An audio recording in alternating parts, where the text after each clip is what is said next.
ADRE Assam Direct Recruitment Examination শিক্ষকৰ নিযুক্তি আৰু বৰ্তমান অসমৰ প্ৰত্যেকখন জিলাতে চলি থকা আৰক্ষীৰ নিযুক্তিৰ প্ৰক্ৰিয়া আদিয়ে অসমৰ যুৱক যুৱতীৰ মাজত এটা ভাবিব নোৱাৰা আত্মবিশ্বাস আনি দিছে।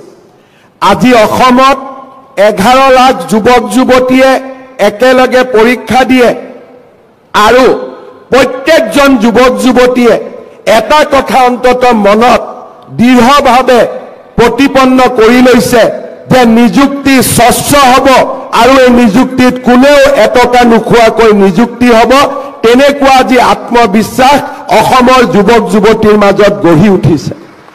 আজিৰ পৰা যদি 10 বছৰ আগলৈ অসমত দীৰ্ঘকালীন যেতিয়া কংগ্ৰেছৰ শাসন চলিছিল কোনো ল'ৰাৰ মনত ছোৱালীৰ মনত এই কথা বিশ্বাস নাছিল যে আমি চৰকাৰী চাকৰিত টকা নিদিয়াকৈ চৰকাৰী চাকৰি পাম।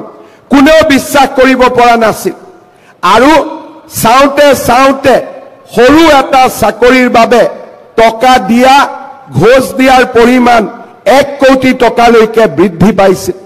কংগ্ৰেছৰ দিনত APSCত এনেকুৱা ব্যক্তিক অধ্যক্ষ কৰি দিয়া হৈছিল যে যাৰ জীৱনত এটাই মাত্ৰ ব্ৰত আছিল যে নিবনুৱা ল'ৰা ছোৱালীৰ পৰা কেনেকৈ টকা লুণ্ঠন কৰিব পাৰি, কেনেকৈ ধন লুণ্ঠন কৰিব পাৰি।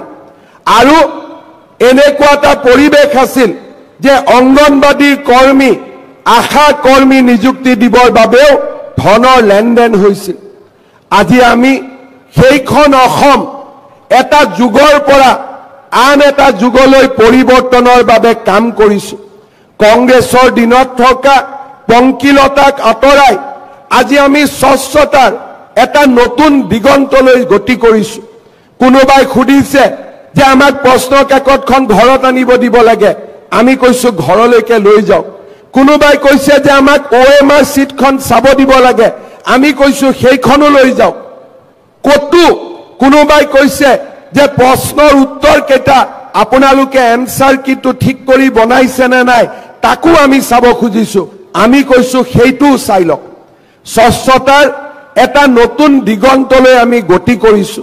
আজি অসমৰ যুৱক যুৱতীৰ মাজত এটা ভাবিব নোৱাৰা আত্মবিশ্বাস আহি পৰিছে।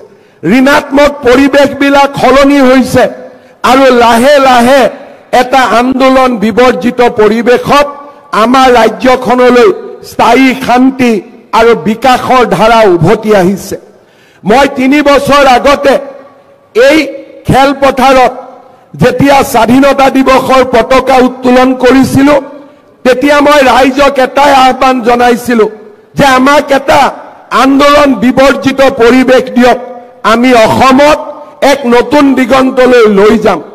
আজি আপোনালোকে দেখিছে ৰাজহুৱা খণ্ডত নিযুক্তি হওক, অসমত উদ্যোগীকৰণৰ বাতাবৰণ হওক বা আত্মনিৰ্ভৰ অসমৰ ফালে এক নতুন যাত্ৰা, সোণখেৰীয়া যাত্ৰা আমি আটাইবিলাকতে আজি সফল হ'ব পাৰিছো।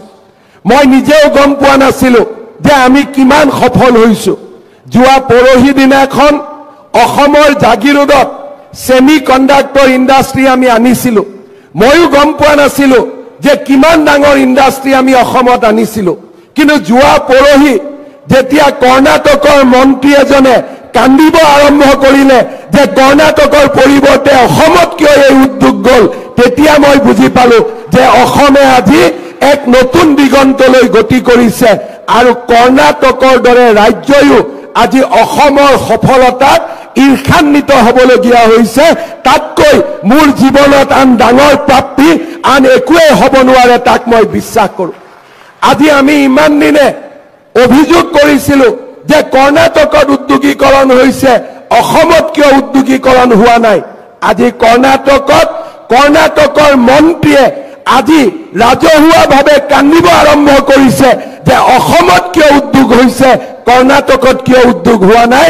তাতকৈ ডাঙৰ চাৰ্টিফিকেট কিজানি আন কোনেও দিব নোৱাৰে, যি ডাঙৰ প্ৰমাণ পত্ৰ কংগ্ৰেছৰ মন্ত্ৰীজনে আমাক দি থৈ গ'ল, কৰ্ণাটকৰ মন্ত্ৰীজনে আমাক দি থৈ গ'ল।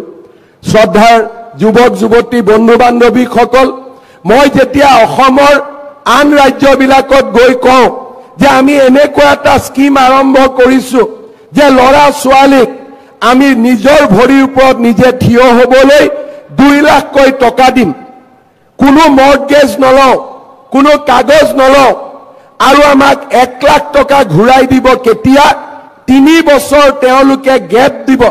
আজি যদি মোৰ 2 লাখ টকা সম্পূৰ্ণ হয়, মই 3 বছৰ এই 1 লাখ টকাটো ঘূৰাই দিব নালাগে, আৰু তাৰ পিছত আমি পৰৱৰ্তী 5 বছৰত এই টকাখিনি সৰু সৰু ইনষ্টলমেণ্টৰ জৰিয়তে আমি উভতাই দিম।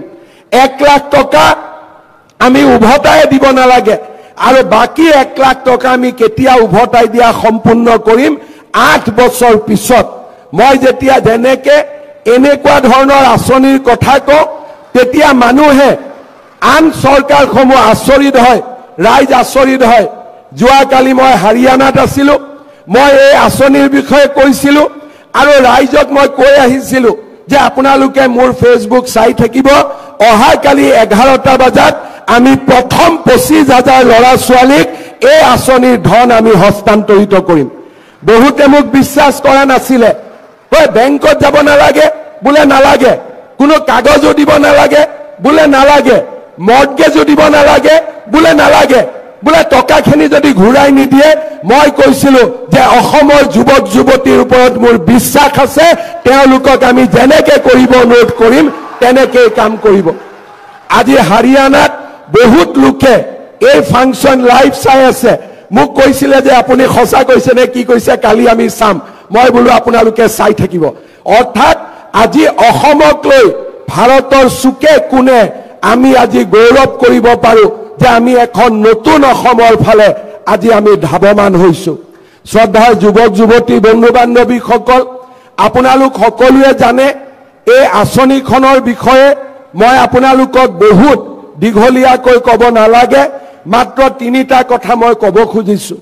এই আঁচনিখনৰ প্ৰথম ধন ৭৫,০০০ টকা আজি আমি আপোনালোকক একোখনকৈ বেংক ড্ৰাফ্ট প্ৰদান কৰিম। আপোনালোকে এই বেংক ড্ৰাফ্টখন লৈ গৈ নিজৰ বেংক একাউণ্টত জমা দিলে আপোনালোকৰ বেংক একাউণ্টত ৭৫,০০০ টকা জমা হ'ব। দ্বিতীয়তে, এই মাহৰ ভিতৰতে আপোনালোকক আমি 3 দিনকৈ আমাৰ জিলাসমূহত প্ৰশিক্ষণ কৰোৱাম। ইতিমধ্যে কিছু যুৱকৰ প্ৰশিক্ষণ সম্পূৰ্ণ হৈছে আৰু কিছু যুৱকৰ প্ৰশিক্ষণ বাকী আছে।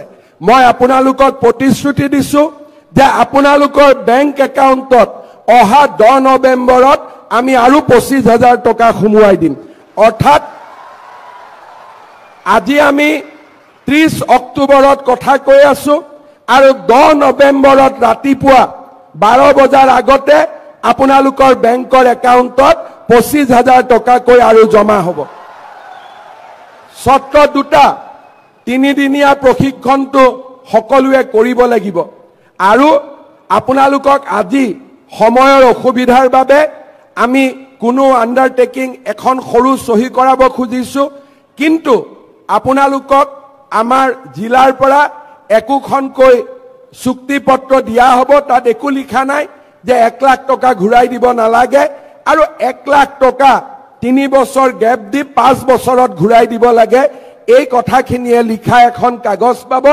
এই 2টা কাম আপোনালোকে 10 নৱেম্বৰৰ ভিতৰত সম্পূৰ্ণ কৰিব আৰু একজেক্টলি 10 তাৰিখে আপোনালোকৰ বেংক একাউণ্টত অতিৰিক্ত 25,000 টকা আমি সোমাই দিম। ইয়াৰ পিছত এই আঁচনিখন কেনেকৈ আগবাঢ়ি যাব, আমি এজন আপোনালোকৰ লগত একোজন যুৱকক আমি নিযুক্তি কৰিছো। তেওঁক কোৱা হ'ব CMAAA ফেলো। অৰ্থাৎ তেওঁলোকে আপোনালোকৰ লগত মাজে মাজে কথা পাতিব, আপোনালোকৰ ব্যৱসায় বাণিজ্য তেওঁলোকে চাব, যোনে যি কাম কৰিছে। আৰু 1 বছৰ পিছত যিসকল ল'ৰা ছোৱালীৰ কাম কাজক লৈ আমি সন্তুষ্ট হ'ম, তেওঁলোকক আমি লগে লগে পৰৱৰ্তী ধন আমি মুকলি কৰি দিম। এই হৈছে আঁচনিখনৰ সবিশেষ। ইয়াত আৰু বহুত বেছি কমপ্লিকেশ্যন একো নাই। আৰু যিজন ল'ৰা বা ছোৱালীয়ে আপোনালোকক মাজে মাজে দেখা সাক্ষাৎ কৰিব, চোৱা চিতা কৰিব, তেওঁলোকে ডাইৰেক্টলি আহি মোক বা বিমল বৰাক প্ৰতিবেদন দিব আৰু তাৰ ওপৰত ভিত্তি কৰি আমি পৰৱৰ্তী ধন আমি মুকলি কৰাৰ ব্যৱস্থা কৰিম। আজি 25,000 ল'ৰা ছোৱালীক আমি মাতিছো, আন বহুত ল'ৰা ছোৱালীয়ে অপেক্ষা কৰিছে যে আৰু বাকী 75,000 ল'ৰা ছোৱালীয়ে কেতিয়া এই আঁচনি পাব। এই অহা মাহৰ 5 অক্টোবৰ তাৰিখে আমি আবেদনৰ পোৰ্টেল মুকলি কৰি দিম, যাতে আৰু 75,000 হিতাধিকাৰীক আমি অতি সোনকালে এই ধন আমি মুকলি কৰি দিব পাৰো। শ্ৰদ্ধাৰ যুৱক যুৱতী বন্ধু বান্ধৱীসকল, আমাৰ লক্ষ্য 2 লাখ ল'ৰা ছোৱালীক আমি সৃষ্টি কৰা। মোৰ প্ৰচেষ্টা হ'ব যে এই প্ৰক্ৰিয়া যদি সফল হয়, পৰৱৰ্তী দিনত আৰু 1 লাখ যুৱক যুৱতীৰ বাবে এই আঁচনি আমি মুকলি কৰি দিব খুজিছো। অৰ্থাৎ সৰ্বমুঠ 2 লাখ ল'ৰা ছোৱালীক আমি এই আঁচনিৰ জৰিয়তে আমি আত্মনিৰ্ভৰ অসমৰ ফালে লৈ যোৱাৰ বাবে আমি চেষ্টা কৰিম। শ্ৰদ্ধাৰ যুৱক যুৱতী বন্ধু বান্ধৱীসকল, এই আঁচনিখন নিৰ্মাণ কৰোঁতে আৰু এই আঁচনিখন পৰিচালনা কৰোঁতে উদ্যোগ মন্ত্ৰী বিমল বৰা ডাঙৰীয়া, মুখ্য সচিব ৰবি কোটা ডাঙৰীয়া আৰু আমাৰ জিলাৰ গোটেই অফিচাৰসকলে যোৱা 2 মাহত অভূতপূৰ্ব কষ্ট আৰু ত্যাগ স্বীকাৰ কৰি এই আঁচনিখন আজিৰ পৰ্যায়লৈ লৈ আহিছে। মই বিশ্বাস কৰোঁ যে অসম চৰকাৰৰ বিষয়া কৰ্মচাৰীসকলে আজি এক নতুন কৰ্ম সংস্কৃতিৰ ফালে গতি কৰিছে আৰু এনেকুৱা ধৰণৰ সফলতাই আমাক বিশ্বাস প্ৰদান কৰে যে আমি নিশ্চিতভাৱে এখন নতুন অসমৰ বাবে গতি কৰিছো। মই যুৱক যুৱতীসকলক আৰু এটা কথা ক'ব বিচাৰিছো।